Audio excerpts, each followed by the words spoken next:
Today, we're going to be discussing antioxidants and oral health. So, one of my favorite topics is nutrition, and I'll go over a little bit more about myself. My name is Stacy Weissman. I'm a dental hygienist. I've been practicing clinically for 20 years now. I can't believe it. I am currently president of the Tri-County Dental Hygienist Society here in California. But what really got me started in nutrition was I became an IIN certified nutritionist, and I was a CrossFit coach at the time. And that's when I really started bridging the gap between nutrition and oral health for my patients. And that was back in 2008. Since then, I've worked with a lot of schools. I was a certified school dental hygienist in Pennsylvania, and I also worked as a public health dental hygienist as well.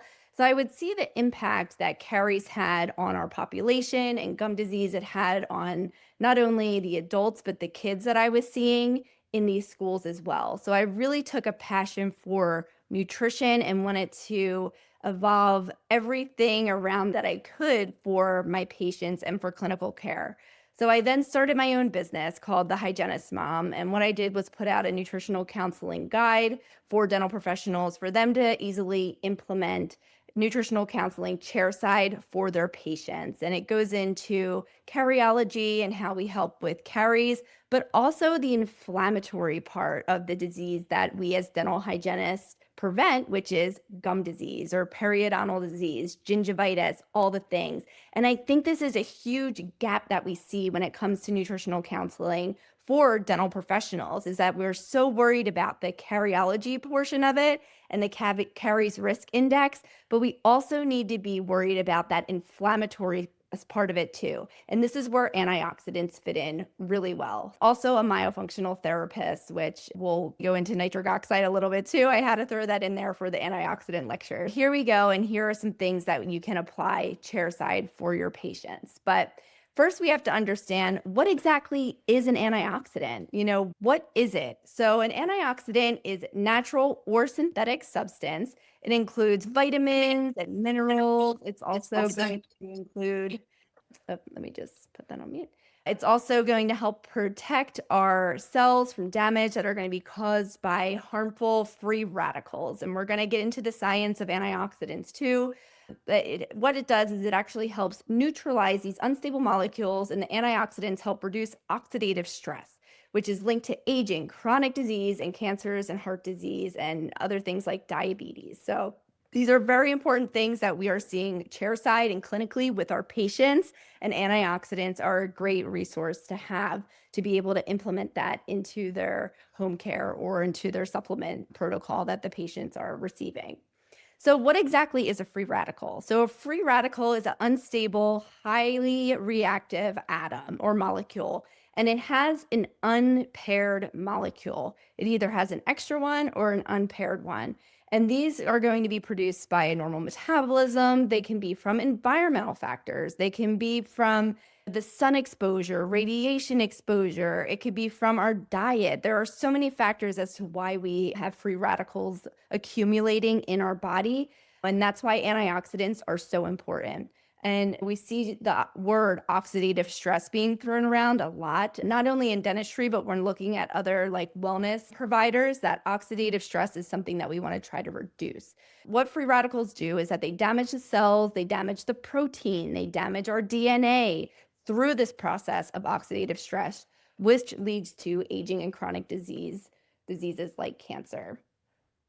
So what exactly is oxidative stress, right? This term has been thrown around a lot more recently. It is a kind of recent term. Back in 1985 is when Emil Sees really first developed it. And it's a disturbance in what he found was that he defined it as the disturbance of the peroxidant antioxidant balance in favor of the former. So basically what it was saying was that when you have a balance of antioxidants and free radicals and the free radicals start to take over, that's when you start to get oxidative stress.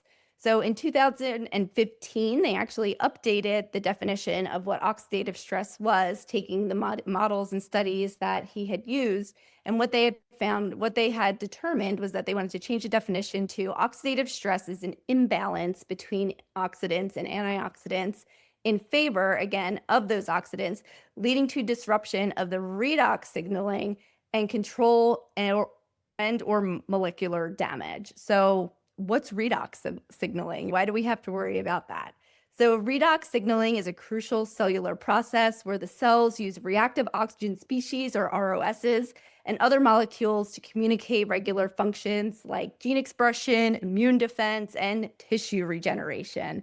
Okay, so some of the things that oxidative stress can cause are chronic inflammatory diseases, malignant diseases, rheumatoid arthritis, neurodegenerative diseases, cardiovascular diseases, and any kind of ischemic diseases as well. So we have to worry about periodontal disease, heart disease, cardiovascular disease, Alzheimer's, rheumatoid arthritis, all the things, malignant cancers. So there's a lot that goes into oxidative stress as to how it can impair our body over time. So in summary, free radicals cause oxidative stress, and those antioxidants, they come in and they're the heroes, and they start to repair all the damage that has happened from those free radicals taking over our body.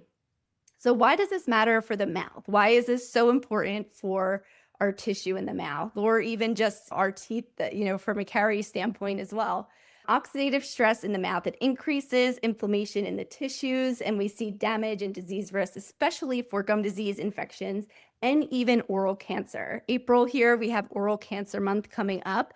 So I'm so glad that we have this presentation now, so you guys can go in and feel confident about some of the things that we're going to talk about and increase the patient's awareness and knowledge that antioxidants can really help reduce the risk of oral cancers as well in the future. So again, in dentistry, a lot of the things that we worry about are the periodontitis, the gingivitis, tooth decay, oral cancer risk, dry mouth, and slower healing after dental procedures as well, when we do have an imbalance of those antioxidants and free radicals. And in this slide, you'll see it just goes through step by step as to where exactly when we have a deficiency in those antioxidants and the free radicals are taking over, what exactly is going to happen through the different processes of disease causes. So we don't want oxidative stress in our bodies. So what can we do? There's so many things that we can do to help our bodies and ourselves. And the first, like I like to mention, is always nutrition. Nutrition is always the first step. We want to include a lot of berries. The berries have a lot of great antioxidants in them. Dark leafy green vegetables, nuts, seeds, herbs, spices, dark chocolate, green teas, all of those things. We want to make sure that we're focusing on more of a nutrient-dense diet, that we're balancing between proteins and carbohydrates and healthy fats in our diet. We want to make sure that we're limiting the amount of processed foods and refined sugars that we're eating too, because this will deplete antioxidants in our body that are naturally occurring, and we'll get into that a little bit later. And then also there's lifestyle adjustments, right? We can make sure that our patients are moving regularly, make sure that they are getting the exercise that they need, that they're reducing environmental exposures, right? Try to avoid smoking. So we go over tobacco cessation with our patients. There's so many things that we can do as dental hygienists to really help our patients decrease those heavy loads of antioxidant or of free radical exposure that they might be getting. So some of the benefits of antioxidants. So we have quite a few antioxidants in our foods and that our body is going to produce naturally. So polyphenols are one of them: vitamin C, vitamin E, carotenoids, glutathione, coenzyme or CoQ10. And then I also added nitric oxide. Nitric oxide is technically not an antioxidant, but it does help protect us against oxidative stress. So I just wanted to briefly mention that as well. So all of these components, all of these antioxidants, they're going to help with our immune regulation. They're going to help with tissue repair. They're going to help with antimicrobial balance and microbial balance in our oral health. And then we're also going to have to really hone in on the inflammatory control with that, and we'll get into that next. So antioxidants, they can either be endogenous or exogenous. Okay, so antioxidants act as free radical scavengers, and they're going to be preventing and repairing damage caused by the ROS or the RNS, and then therefore can enhance the immune defense and lower the risk of cancer and other degenerative diseases that the patient might be having. So the first antioxidant we're going to look at is the polyphenols. So there's four main groups of polyphenols. We have our flavonoids, the fulonic acids, the polyphenolic amines, and then the stilbenes. And then so people probably love their stilbenes the most because that's their red wine and their berries. And the second is probably your flavonoids because that's going to be your green tea. So one of the things that we do know about flavonoids is that they actually help protect the tooth by having biofilm adhere to it. So they make our teeth more protective, which are going to help reduce our risk of caries. So that is one thing that we will see with some of those antioxidants. And then we also have anti-inflammatory benefits from all of those different polyphenols. They inhibit biofilm attachment, like I mentioned. They're going to help balance the oral microbiome and inhibit strep mutant growth onto the tissue as well. So also vitamin C is going to be next. So a lot of us will see this as absorbic acid. And if you look on the back of a package, particularly on maybe canned or packaged food, a lot of times there's absorbic acid in it. And that is because it does help make the food keep it from looking good, from not browning. It is going to help keep it more fresh because it is a antioxidant. So it's going to not have that food go into oxidative stress and start browning on us. So absorbic acid is also known as vitamin C. Again, this is also going to inhibit strep mutans. It's going to aid with the collagen synthesis, which is really important, not only for us to look younger, but also for our periodontal tissue. We want to make sure that we have adequate collagen for our periodontum to be able to heal, especially if we are going through treatment. So we have a lot of studies that show the benefits of supplementing patients with vitamin C when they are going through periodontal treatments, such as scaling and root planing or types of periodontal surgeries.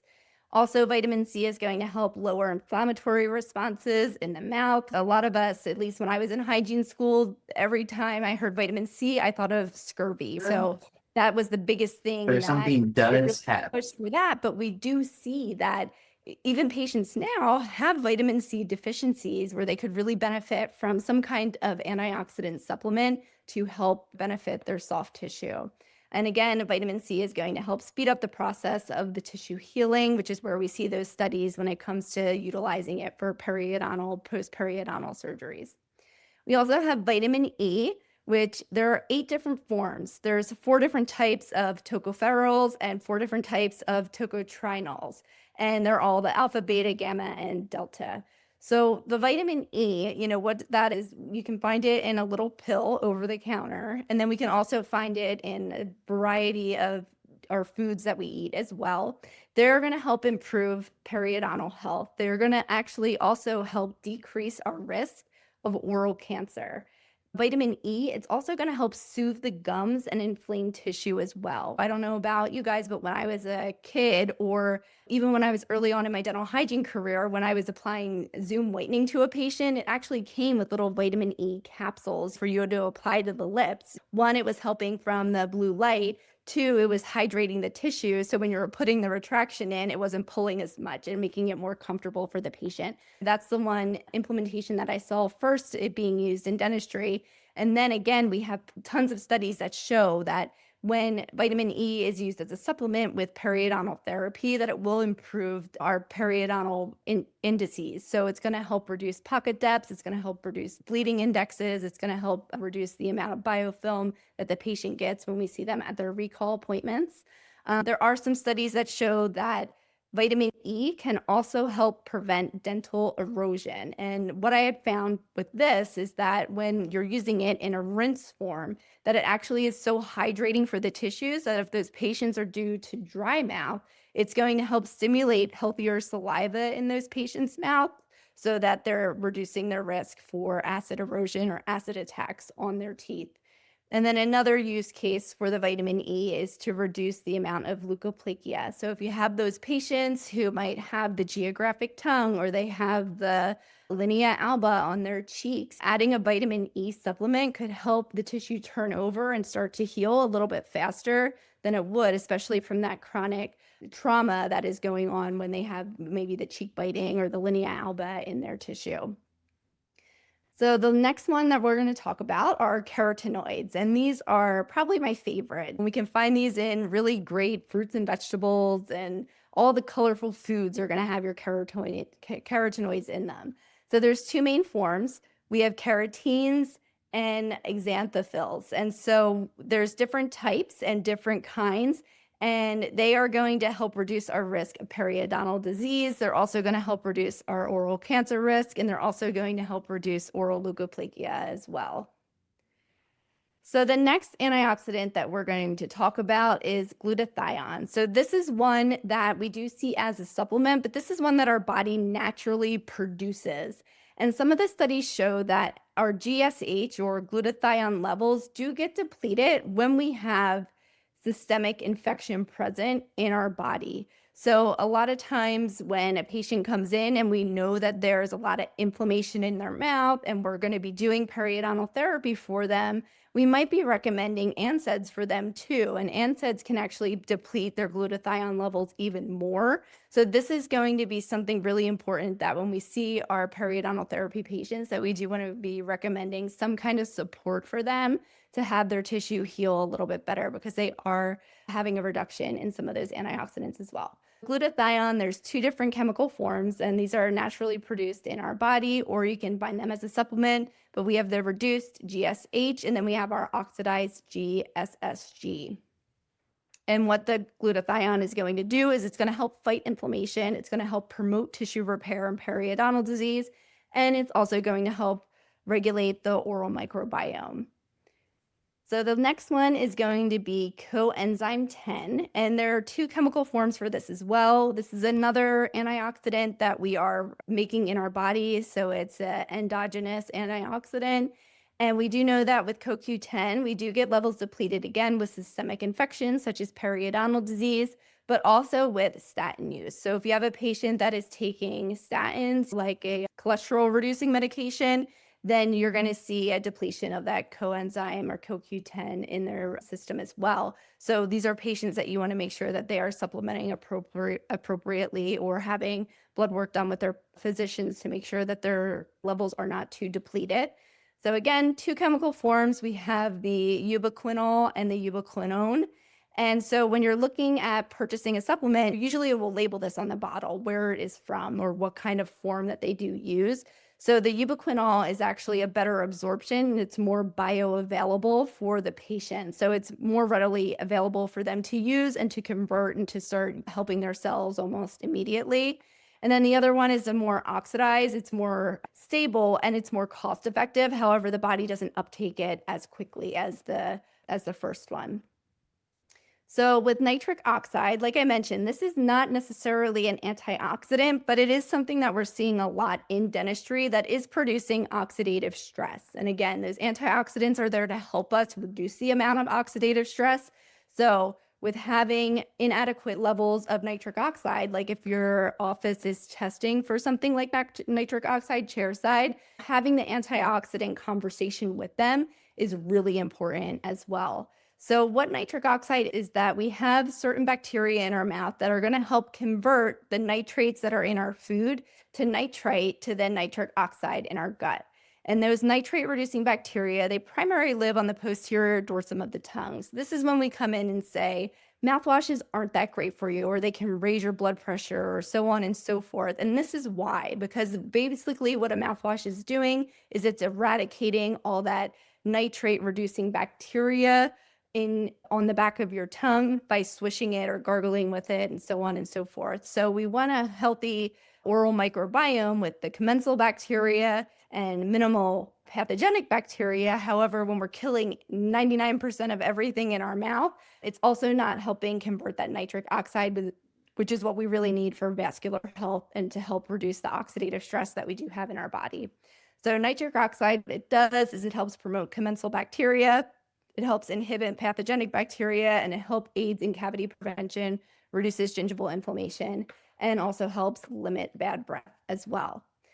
So how do we know if a patient has antioxidants? We have the obvious clinical signals that they might be bleeding upon probing, or they might have those puffy gums, or you just look at them and they look like they're going to bleed.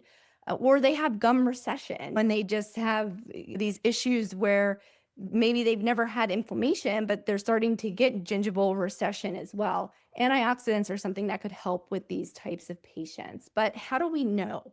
Some of the things that we traditionally have to assess antioxidant levels are a blood carotenoid analysis, a plasma antioxidant capacity, or different nutritional biomarkers from testing. And all of these require blood work or blood serum testing or some kind of lab that has to evaluate these types of antioxidants to give our patient an idea as to whether they have enough or they don't have enough antioxidants to be able to fight off or protect themselves from the free radicals that they might have accumulating in their body.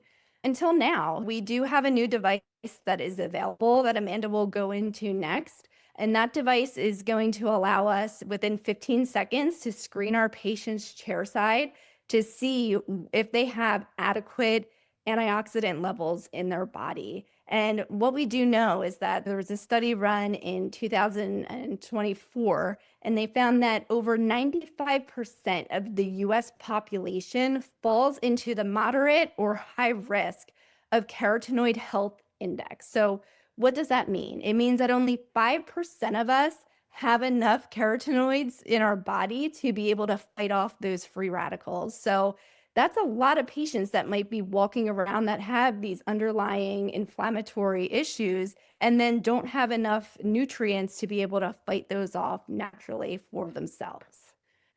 There's a QR code there too that you guys can scan if you wanted to learn more about that. And then let me just stop my share. Yes. There you go. All right. So I'll let Amanda take over from here. Awesome. Stacy, your body of knowledge is just insane on nutrition, and definitely you paint the perfect picture of how in the world is a clinician, a hygienist, supposed to be able to have all the time in the world to talk to a patient about everything you just went into. You just can't. There's not enough time in our schedules to be able to comprehensively talk about the importance of every single one of those things, talk about their medical history, and get all the things done that we need to do to have a successful appointment for that patient. On that, can we see my screen just fine? Perfect. Okay. So how can we have better conversations with our patients? So if we know that nutrition, as Stacy so eloquently laid out to us, especially those carotenoid levels, they're just so important, not just for periodontal health, but for the whole body. Why aren't we able to talk about them? How can we talk about increasing those levels? As she pointed out, 95% of us have just these low levels. If a patient has no idea what those carotenoid levels are, most patients, they're not going to go out and ask their doctor to test those things. So what if we could measure these things chairside? What would this empower you to have a better conversation with your patient? Do you think that knowing these levels would change how you treatment plan for patients based on their disease? I would venture to say yes on all of those. So let's talk a little bit more about this device that Stacy started talking about. So this is the Prism IO. So this is a device that can measure carotenoid levels in 15 seconds. So that's faster than perio charting, especially if you're doing a good job. You're not perio charting that fast. You're not doing any sort of exam that fast. So to be clear, this is not a diagnostic device. It's a conversation starter. So the Prism IO scans, measures biomarkers related to those carotenoid antioxidants through a non-invasive fingertip scan. And I have a video I'll show in just a minute. But what this does is it gives us a baseline score, which is also a visual measurement of health. And this gives a way to track these changes over time. So how this works, so the device uses over 234,000 hyperspectral absorption measurements per reading to accurately assess the skin carotenoid levels. So this measures light absorption and then applies machine learning calibration, referencing what's called Raman technology, which is a patented technology, to generate that carotenoid score. So we periochart at the patient's first visit to diagnose, and then we periochart at follow-up appointments to track changes over time. So the scanning technology helps patients to see, understand, and track their biomarkers either at home or at the dental office. So there's multiple ways that this can be implemented. So this is pretty cool. The Prism IO specifically, very simple. You place your finger on the device, it scans. But as Stacy was talking about, this is an analysis that measures the levels of compounds like our carotenoids, our lutein, our lycopene, in lieu of having to do serum, blood, or any sort of diagnostic salivary tests of that sort. Really cool technology. So how does it work? So carotenoids are fat-soluble molecules, which mean they accumulate in the body tissues, including the skin, adipose, and blood plasma. But our skin carotenoid levels tend to reflect longer-term dietary intake of fruits and vegetables, making them a more useful biomarker of the nutritional patterns that we're seeing with whole health.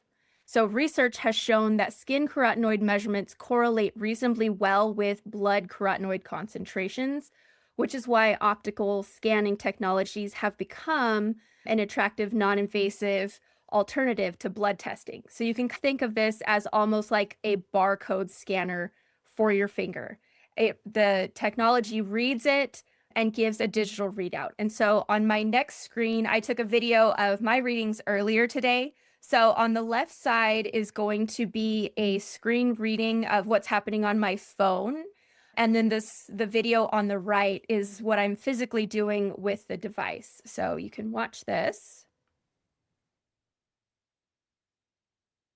So it's super cute, tiny little device.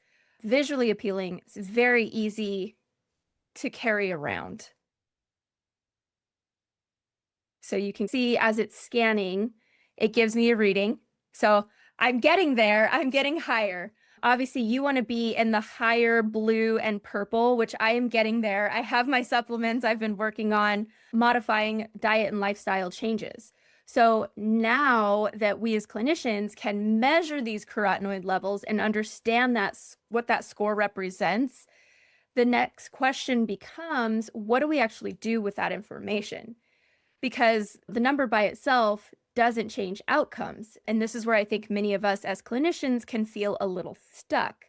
We know that nutrition matters. We know antioxidant status plays a role in inflammation and healing, but we also know the reality of our chair time. So we don't have 30 minutes to break down someone's full diet, analyze food logs, and build a comprehensive nutrition plan, which would be ideal. And honestly, that's not necessarily our role as dental professionals. So instead of trying to do everything, we focus on doing something meaningful and impactful. So when a patient has a low carotenoid score, what that's really telling us is that their body may not have the antioxidant support it needs to effectively manage that oxidative stress. And as we've discussed, oxidative stress is directly tied to inflammation, tissue breakdown, healing capacity. So especially in periodontal disease. So rather than overwhelming our patients with broad advice like eat healthier or eat more vegetables, right? We can begin to guide them towards simple targeted strategies that will actually support improvement in those scores. So that can absolutely include whole food recommendations, right? We encourage more colorful, nutrient-dense foods, but we also have to recognize that behavior change takes time and not every patient is ready for a complete dietary overhaul. So this is where supplementation can become a helpful bridge. So not as a replacement for a healthy diet, but as a way to support the body while habits are evolving.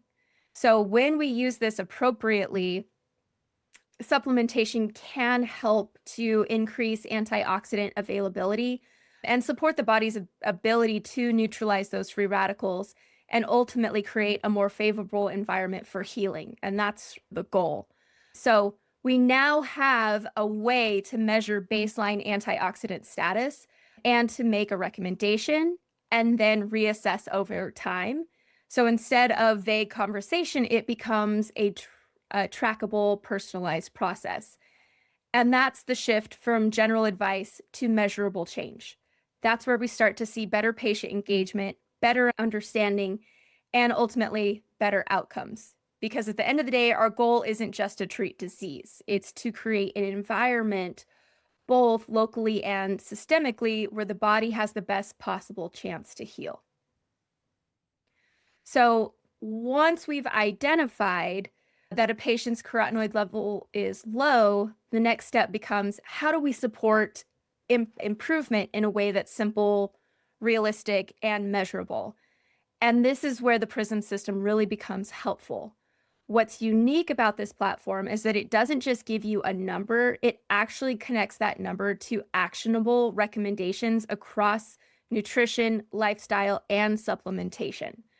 Because here's the reality, not all supplements are created equal, and not all of them will meaningfully impact antioxidant status. So the Prism platform is designed to align specifically with what it's measuring, carotenoids, and overall antioxidant health.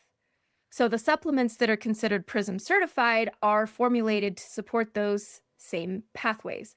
For example, one of the foundational recommendations you'll often see is a comprehensive nutritional supplement like a Life Pack. These types of formulations include a blend of vitamins, minerals, and phytonutrients, as well as carotenoids designed to support the body's antioxidant network, not just one isolated nutrient. So there's other Prism-aligned products that include things like antioxidant-rich superfruit blends, omega fatty acids to support absorption and cellular health, collagen. I do love the collagen. I think pretty much everybody out there, especially middle-aged, we're all taking collagen now, and skin support supplements as well. So there's targeted formulations for brain or metabolic support, and all of these are designed to work within the same framework. Again, supporting antioxidant capacity and overall nutritional status. And what makes this different from traditional recommendations is that we can actually track the impact. So we can scan, we can make a recommendation, and rescan over time. And in studies, when individuals incorporated target supplementation, carotenoid levels increase significantly over a period of weeks. So now the conversation becomes, here's where you are, here's what we're doing, and here's how we'll measure your progress. So that's when nutrition shifts from a conversation to an actual clinical tool. So a huge difference, I think, in how we want to address those nutritional conversations that I think we were roughly taught in school. Hey, you can have nutritional conversations. Nutritional counseling is part of what you can do. But I think there's just not enough guideline out there, and just there's so much misinformation in what patients know and the education of the patient that you're talking to. And just in the areas that you live, everybody has a very different level of knowledge regarding antioxidants and dietary applications of what they learn. So I just love this because it's a great way to just meet everybody where they're at and visibly see improvement. So I'm going to let Dr. Brenda talk over implementation a little bit further. And also, if there's any questions, please put them in the chat so we can address this for you. Just a little introduction. My name is Dr. Rina Patel. I am a dentist in Southern California. Currently, we have 7 locations, and it's a family business, and we had up to 20 locations. So I've done a fair share of dentistry operations, everything that is involved in dentistry as a whole. And I know that right now there is, of course, a battle between dentists. I don't want to call it a battle, but a healthy battle between dentists, hygienists, and insurance companies and patient care. Of course, we all have gotten into this profession because we want to give patient care. We want to be there at the end of the day. It's not about the schedules or the production numbers. It's about the people that are sitting in our chairs, the ones who trust us. But patients are confused and they're anxious and they want to do better, but they really don't know how. And how many times have you had a conversation with a patient where you've explained everything perfectly and they nodded and they smiled, but they left and didn't follow up or didn't follow through with what they were going to do? And not because they don't care, but because life gets busy, they forget, they're overwhelmed. And as hygienists or healthcare oral care providers, that's frustrating because we care and we want better outcomes for them. So what if there was a way to support your patients after they left your chair? And that's what I think the Prism IO has really helped my practices do, the patients that we're treating in our locations. It's really been able to extend our care beyond the appointment, and that's very important. So instead of everything relying on just the one conversation during a cleaning appointment or a recall appointment, my patients have a continued guidance, reminders, and support. They're feeling more confident. They understand more clearly of the mouth and body connection, which was always there, but now it's all of a sudden a newer topic. But so their health improves, their trust in you deepens because, like Amanda mentioned, you scan, you give the proper advice of what they should do recommendations wise, and they rescan. So they see the score go up and the trust deepens. And that means that your job becomes more fulfilling because you're seeing the impact of what you're doing. But in reality, when we're all taking care of patients, as a hygienist, I know who's really taking care of you. My hygienist is the one who has the most steps in all of my locations all the time, every time I ask, right? When I walk through the office and I say, tell me everyone's step counts, the hygienist is always number one. Because being a hygienist is a lot. It's physically demanding, it's mentally draining, it's running behind, staying on schedule, giving 100% to every patient, back to back every day. And many times you may feel that your income is tied directly to how many hours you can be in that chair, right? So I wanted to come up with a way to be able to support hygienists with their income that it's not ending right when you leave the chair. And that's when the conversation started to shift because there is a way to help your patients make your workday feel smoother and create an opportunity for yourself that's outside of the operatory.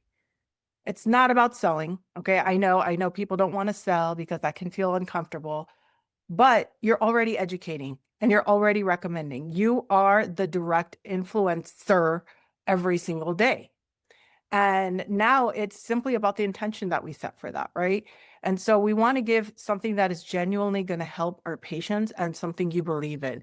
And when I actually learned about the Prism from the scientists, from the company, and tried it on myself, on my family, then I brought it to my patient care.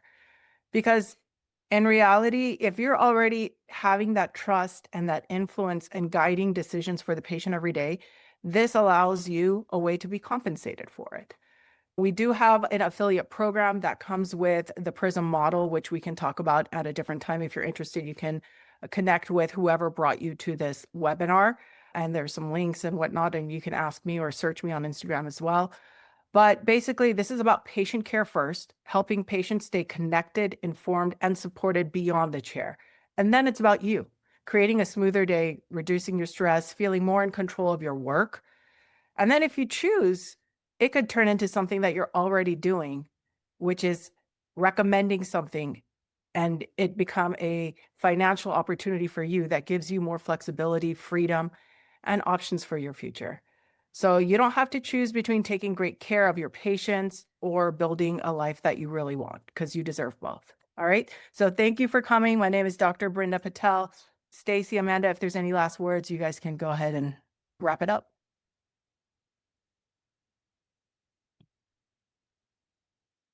No, I just want to again thank everybody for joining. I appreciate your time and hope you learned something new out of this. The best part about learning and being on webinars and continuing education is as long as you have one thing that you can take home and implement it into practice, it's a win. I hope that this was beneficial for everybody. And again, thank you for spending your Friday afternoon with us and have a great weekend, everybody. Yes, thank you guys so much. And we will be sending this out edited, but through the email. Thank you guys so much. And I hope you definitely learned some things. And if you have questions, please feel free to reach out to any of us and we'll get those answered. Enjoy your weekend. Okay, thank you, everybody.